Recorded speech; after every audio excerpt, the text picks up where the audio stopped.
Assalamualaikum warahmatullahi wabarakatuh. Perkenalkan, nama saya Asep Andika, NIM 1911150034. Mata kuliah Akhlak Tasawuf, Fakultas Syariah, Prodi Hukum Tata Negara, kelas 2D HTN. Baiklah, di sini saya akan menyampaikan materi tentang pelajaran akhlak tasawuf. Mengenai yang pertama, 1A, jelaskan perbedaan antara definisi akhlak dan tasawuf. Jelaskan juga perbedaan objeknya dan beri contoh masing-masing. Pengertian akhlak. Kata akhlak berasal dari bahasa Arab, khuluq, yang jamaknya akhlak. Menurut bahasa, akhlak adalah perangai, tabiat, dan agama. Dinamakan khuluq karena etika bagaikan kholaka atau karakter pada dirinya. Dengan demikian, khuluq adalah etika yang menjadi pilihan dan diusahakan seseorang. Adapun etika yang sudah menjadi tabiat bawaannya dinamakan al-qiyam. Dalam Kamus Besar Bahasa Indonesia, kata akhlak diartikan sebagai budi pekerti, watak, dan tabiat. Berkaitan dengan pengertian khuluq yang berarti agama, Al-Fairuzabadi berkata, ketahuilah, agama pada dasarnya adalah akhlak. Pengertian tasawuf secara lugawi. Secara lugawi, pengertian tasawuf dapat dilihat menjadi beberapa macam pengertian, seperti di bawah ini. Pertama, tasawuf berasal dari kata ahlul sufa, yang berarti sekelompok orang pada masa Rasulullah SAW yang hidupnya berdiam diri di serambi-serambi masjid. Mereka mengabdikan hidupnya untuk beribadah kepada Allah Subhanahu wa Ta'ala. Kedua, tasawuf berasal dari kata safa, berarti bersih atau suci. Maksudnya adalah orang-orang yang mensucikan dirinya di hadapan Tuhannya. Ketiga, tasawuf berasal dari kata saf, artinya orang-orang yang ketika sholat selalu berada di saf paling depan. Keempat, istilah tasawuf dinisbahkan kepada orang-orang dari Bani Sufa. Kelima, tasawuf berasal dari kata safi yang berarti kebijaksanaan. Keenam, tasawuf berasal dari kata saufana, yaitu sebangsa buah-buahan kecil yang berbulu dan banyak yang tumbuh di padang pasir di tanah Arab. Ketujuh, tasawuf berasal dari kata saf yang berarti bulu domba atau wool. Pengertian tasawuf secara istilah adalah ilmu yang mengajarkan kepada manusia untuk mengenal dan mendekatkan diri kepada Allah. Kepada bingkai global, urgensi tasawuf yang disajikan pada kalangan intelektual muda, seperti para mahasiswa, adalah upaya positif untuk sadar dan mengenal pada ekstensi dirinya, sehingga ia akan sampai pada ekstensi Tuhannya. Konsep pendidikan tasawuf yang terkenal adalah barang siapa mengenal dirinya, maka ia akan mengenal Tuhannya. Contoh akhlak yang baik dalam kehidupan sehari-hari. 1. Menghormati orang yang lebih tua. 2. Menghargai orang yang lebih muda. 3. Berkata lemah lembut kepada orang tua. 4. Memberikan hadiah kepada orang lain. 5. Menjenguk teman yang sedang sakit. Contoh akhlak yang baik lainnya: bersedekah di kala lapang dan sempit, memberi makna orang yang kelaparan, memberi kepada orang-orang yang membutuhkan, membuang sampah pada tempatnya, berlaku adil kepada setiap orang. Salah satu contoh tasawuf diantaranya ialah selalu berzikir kepada Allah di sepertiga malam, yang mana ketika orang lain sedang tertidur nyenyak, dia menyempatkan waktu untuk mengingat Allah Subhanahu wa Ta'ala dengan cara berzikir dan melaksanakan sholat tahajud. Senang berbagi kepada orang lain atau berperilaku dermawan. Selalu ridho terhadap pemberian Allah Subhanahu wa Ta'ala, tidak mencintai hal-hal yang berhubungan dengan duniawi, dikarenakan hatinya hanya memprioritaskan tujuan akhirat dan menerima segala perintah yang telah ditetapkan Tuhan.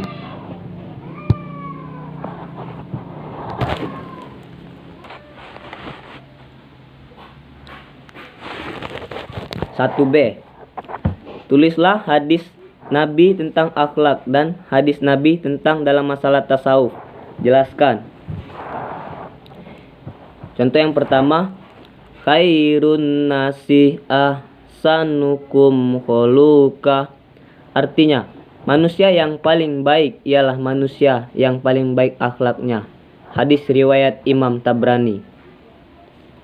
Selanjutnya, ilma ya suli'ah tahum makala mala kholaqo. Sesungguhnya aku diutus untuk menyempurnakan akhlak yang mulia. Disahihkan oleh Al-Albani dalam As-Sahihnya. Contoh selanjutnya, i'mal lidunyaka kanaka minal abada wa mal li akhrayaki kaluho ta'atu dunya. Artinya, beramallah untuk duniamu seakan-akan engkau hidup selamanya, dan beramallah untuk akhiratmu seakan-akan engkau mati besok pagi. Hadis riwayat Ibnu Asakir. Contoh selanjutnya, man ra'taksahu faqad arafa nasuhu. Artinya, barang siapa yang mengenal dirinya sendiri, maka akan mengenal Tuhannya. Contoh selanjutnya, in ikrab sada ilahi rasukur sa ilahi. Artinya, jika seorang hamba mendekat kepadaku sejengkal, maka aku mendekat kepadanya sehasta, dan jika dia mendekat kepadaku sehasta, maka aku akan mendekat kepadanya.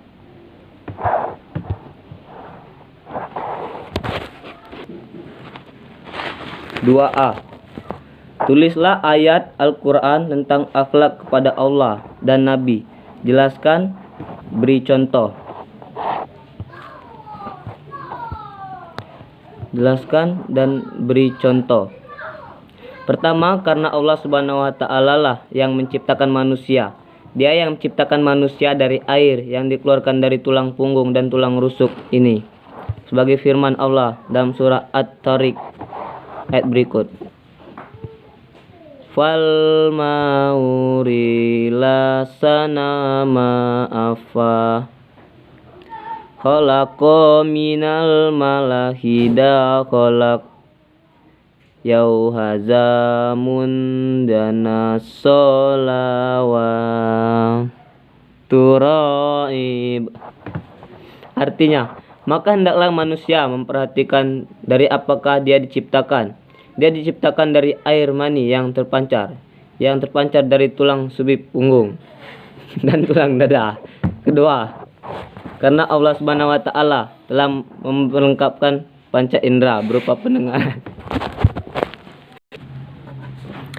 Kedua, karena Allah Subhanahu wa Ta'ala lah yang telah memberi perlengkapan panca indera berupa pendengaran, penglihatan, akal, pikiran, dan hati sanubari, di samping anggota badan yang kokoh dan sempurna kepada manusia. Firman Allah Subhanahu wa Ta'ala dalam surah An-Nahl ayat 78. Wallahu aharrajakum min butuni ammahatikum la ta'lamuna sayqa wa ja'ala lakumus sam'a wal absara wal afidata la'allakum tashkurun.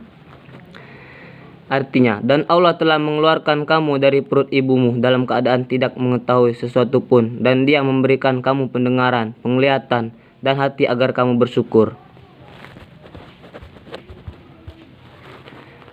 Contoh akhlak kepada Allah. 1.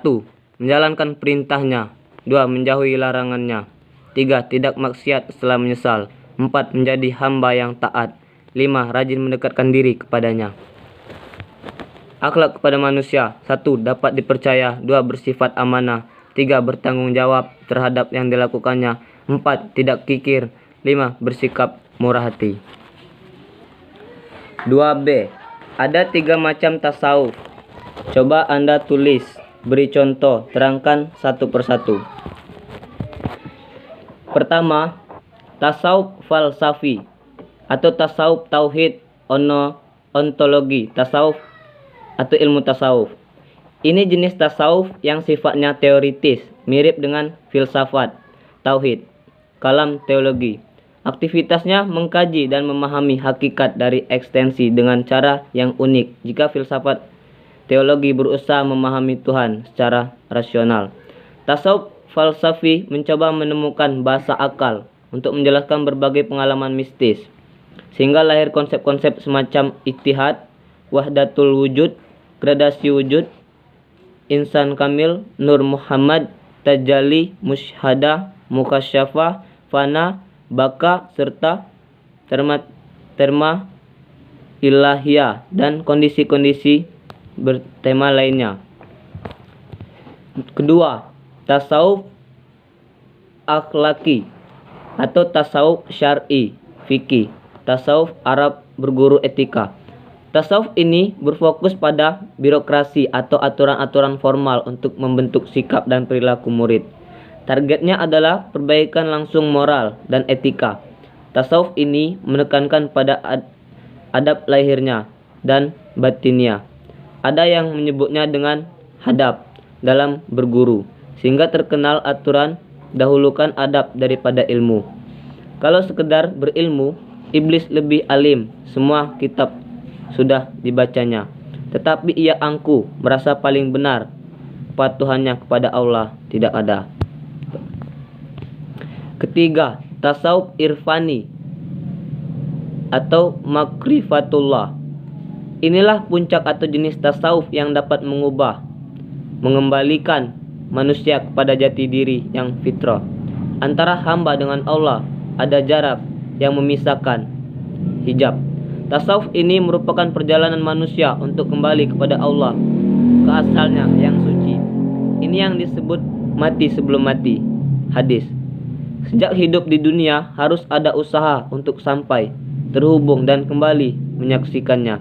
Sebab jika di dunia kita buta, di akhirat juga begitu. Quran Surat Al-Isra ayat 72. Itulah pendakian rohani atau disebut syar, perjalanan. Wasuluk, berpergian. Di sini ada yang namanya tidak keberangkatan, tempat tujuan, stasiun-stasiun, makam, serta kondisi-kondisi yang akan dialami, fenomena-fenomena spiritual selama perjalanan pulang.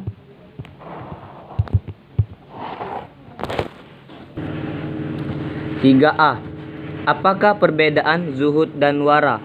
Jelaskan dengan berdasarkan ayat Al-Quran dan hadis Nabi. Beri contoh masing-masing. Perbedaan zuhud dan wara. Zuhud adalah meninggalkan segala sesuatu yang tidak memberi manfaat di akhirat. Adapun wara adalah meninggalkan segala sesuatu yang engkau khawatirkan akan menyusahkan atau merugikan di akhirat. Dengan kata lain, perbedaan antara zuhud dan wara adalah zuhud adalah meninggalkan semua yang tidak bermanfaat bagi akhirat. Wara adalah meninggalkan semua yang berbahaya bagi akhirat. Dari arti zuhud dan wara di atas, ada dua hikmah yang dapat diambil. Zuhud lebih tinggi derajatnya dari wara, sedangkan wara lebih utama untuk didahulukan. Arti zuhud dan wara di atas disandarkan kepada tujuan utama hidup manusia, yaitu negeri akhirat. Oleh karena itu, segala perkara dunia yang berbahaya dan tidak bermanfaat bagi akhirat sebaiknya ditinggalkan.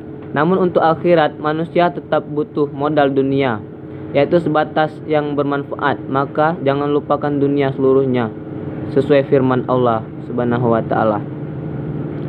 Dan janganlah kamu melupakan bahagiamu dari kehidupan dunia, dan berbuat baiklah kepada orang lain sebagaimana Allah telah berbuat baik kepadamu. Dan janganlah kamu berbuat kerusakan di muka bumi, sesungguhnya Allah tidak menyukai orang-orang yang berbuat kerusakan.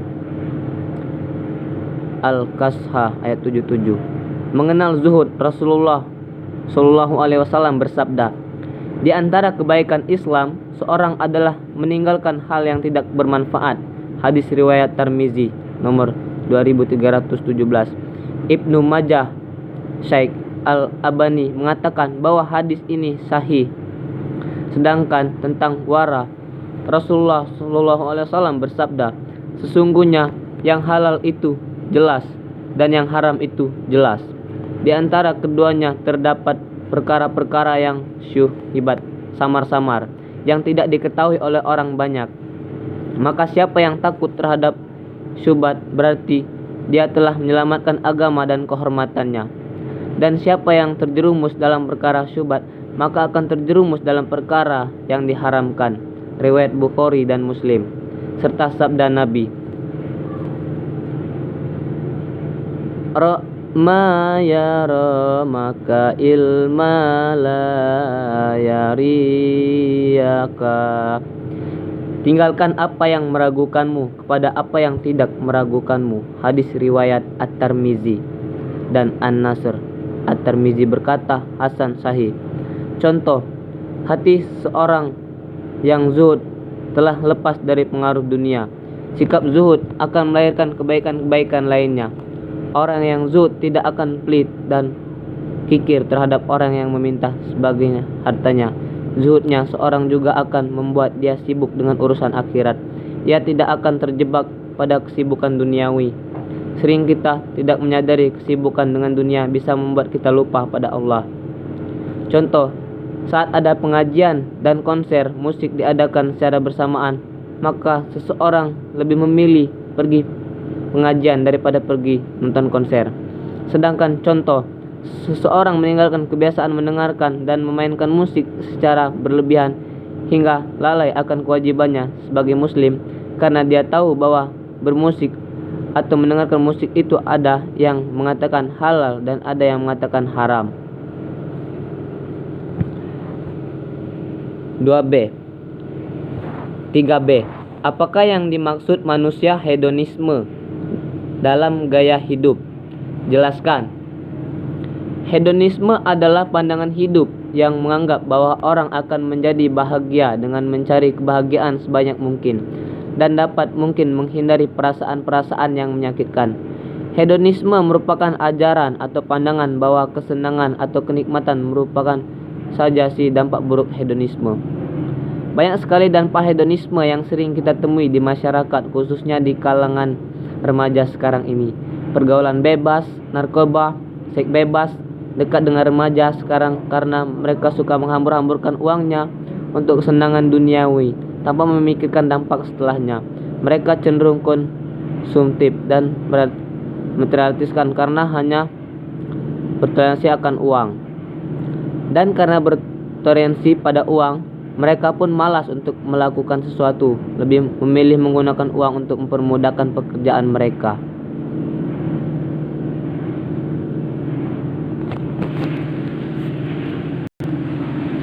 4a. Di dalam dimensi akhlak tasawuf ada istilah muhasabah, taubah, syukur, sabar, ikhlas, ridho, dan tawakal. Jelaskan masing-masing istilah tersebut berdasarkan ayat Al-Quran dan hadis Nabi, lalu dihubungkan dengan kehidupan kita sekarang yang serba susah payah, sulit lagi. Muhasabah sering diidentikan dengan proses pengamatan terhadap diri sendiri, wawas ataupun mengevaluasi diri. Muhasabah atau introspeksi diri juga berkaitan dengan dunia ilmu psikologi, karena introspeksi diri merupakan salah satu metode yang dapat digunakan untuk memecahkan permasalahan dalam kondisi psikis sekarang.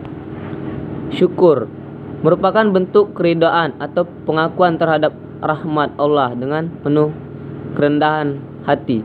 Selanjutnya, dalam pengertian lain, syukur adalah pujian dan pengakuan terhadap nikmat Allah yang dibuktikan dengan kerendahan hati dan kecintaan menerimanya, disertai ucapan dan perbuatan yang selaras dengan ucapan tersebut. Syukur adalah lawan dari kufur, nikmat, salah satu akhlak mulia yang timbul karena ridho kepada Allah takdir, baik itu berupa nikmat maupun berupa ujian.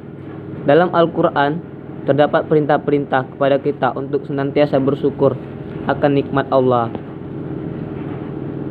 Wa iztarna rabbakam lana sakratum laradakum wastakaratum ina adabis du'irhaim.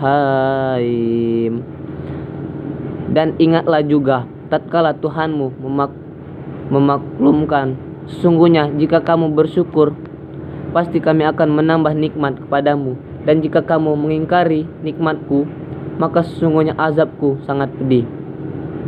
Sabar adalah suatu sikap menahan emosi dan keinginan, serta bertahan dalam situasi sulit dengan tidak mengeluh. Sabar merupakan kemampuan mengendalikan diri yang juga dipandang sebagai sikap yang mempunyai nilai tinggi dan mencerminkan kekokohan jiwa orang yang memilikinya. Pada Al-Quran sudah dijelaskan tentang perilaku sabar dari beberapa ayat, antaranya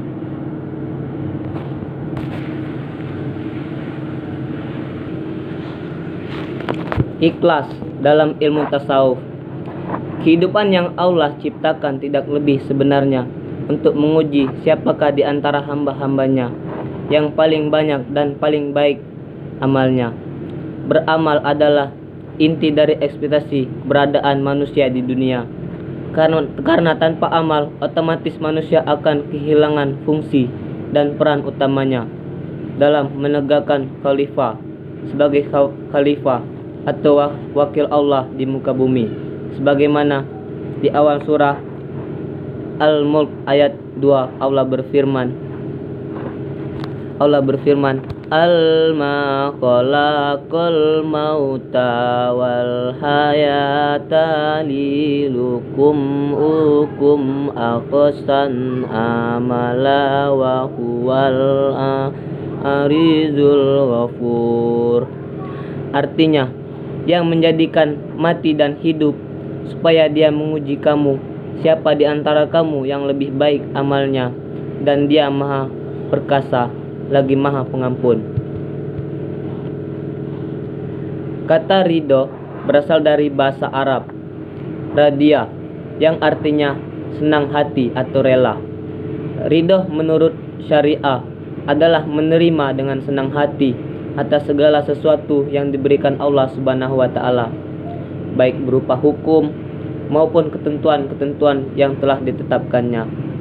Berdasarkan Kamus Besar Enerima Bahasa Indonesia, ridho diartikan rela, suka, dan senang hati. Menurut bahasa, ridho adalah ketetapan hati untuk membuat keputusan yang sudah ditetapkan. Ridho merupakan akhir dari semua keinginan dan harapan yang baik.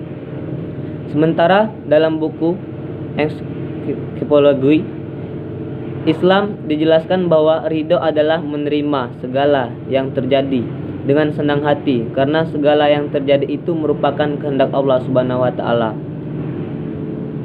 Dengan kata lain, ridho adalah tidak menentang hukum dan ketentuan Allah Subhanahu wa Ta'ala.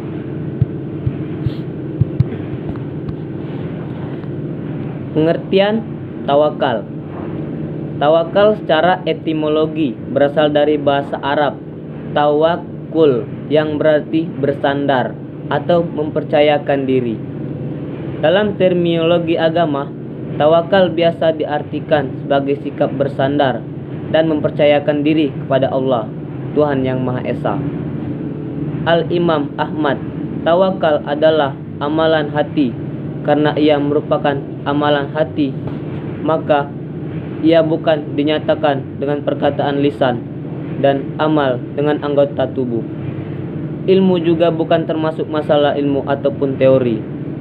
Al-Hafi berkata, ada kalanya seorang yang berkata, aku tawakal kepada Allah, tapi dia berdusta kepada Allah.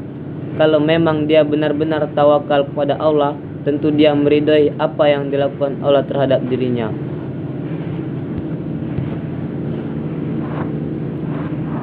Seperti contoh, kala rajulani minallazina yakafuna an'amallahu alaihim adkhulu alaihimul bab fa iza dakhaltumuhu fa innakum ghalibuna wa 'alallahi fatawakkahi in kuntum mu'minin. Yang artinya, berkatalah dua orang di antara orang-orang yang takut atau kepada Allah yang Allah telah memberi nikmat atas keduanya. Serbulah mereka dengan melalui pintu gerbang atau kota itu. Maka bila kamu memasukinya, niscaya kamu akan menang.